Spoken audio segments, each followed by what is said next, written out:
এই বিকেল হলো একটু মনে হচ্ছে চটপটা করে কিছু খাই, তো ঘরে তেমন কিছু নেই, মাখনাটা পড়ে রয়েছে অনেক দিন ধরে, নরম হয়ে গেছে, তো দেখি একটু মাখনা ফ্রাই বানাই। নরম হয়ে গেছে, প্রথমে মশলা দিয়ে দিলে এটা নরমই থাকবে, হালকা একটু শুকনো খোলায় আগে একটু নেড়ে নিই, নেড়ে তারপরটা একটু শক্ত বানিয়ে নিই।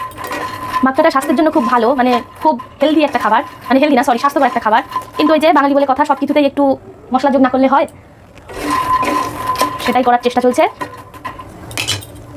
এই যে নরম, এটা চাপলে পুরো মচমচ করে আওয়াজ হবে, এটা পুরো একদম নেতিয়ে গেছে, বর্ষাকাল। এই শুকনো খোলা একটু তেলে নিলাম, শক্ত হয়ে গেছে। এরপরে সল্টেড মাখনা বানাবো বা মাখনা ফ্রাই যেটা বলে।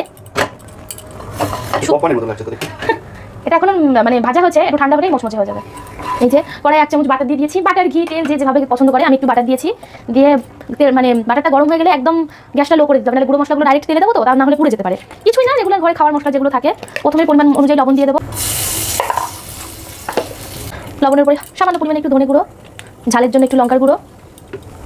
এটা গ্যাসটা কমিয়ে না দিলে গুঁড়ো মশলাগুলোতে জল যাবে না, তো সামান্য পরিমাণে একটু জিরে গুঁড়ো, না হলে একদম পুরো সামান্য একটু চাট মশলা দিয়ে এটাকে ভালো করে একটু মিশিয়ে নেবো।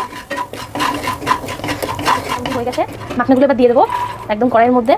কিছু নাই, বেশ এইটুকুই কাজ, 2 মিনিটে। একটু কিছু খেতে ইচ্ছে করছিল, হালকা বড় সড়ো করে বানানোর কিছু ইচ্ছে ছিল না, একটু মশলাগুলো ভালো করে মিশিয়ে নিলে কমপ্লিট আমাদের মাখনা ফ্রাই। শুধু মাখনা অনেকে দুধ দিয়ে বা এমনি এটা সেটা করে খায়, এভাবে খুব ভালো লাগে। খাদ্যগুণটা ঠিক নিশ্চয়ই থাকে, কিন্তু শুধু শুধু ভালো লাগে না, একটু মশলা দিয়ে এটা করে খেলে বেশ চটপটা, বেশ দারুণ লাগে। কমপ্লিট আমাদের মাখনা ফ্রাই।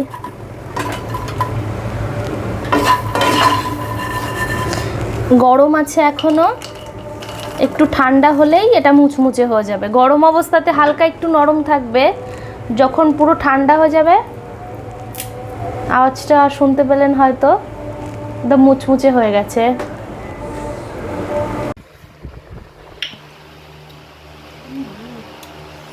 ঝাল হচ্ছে।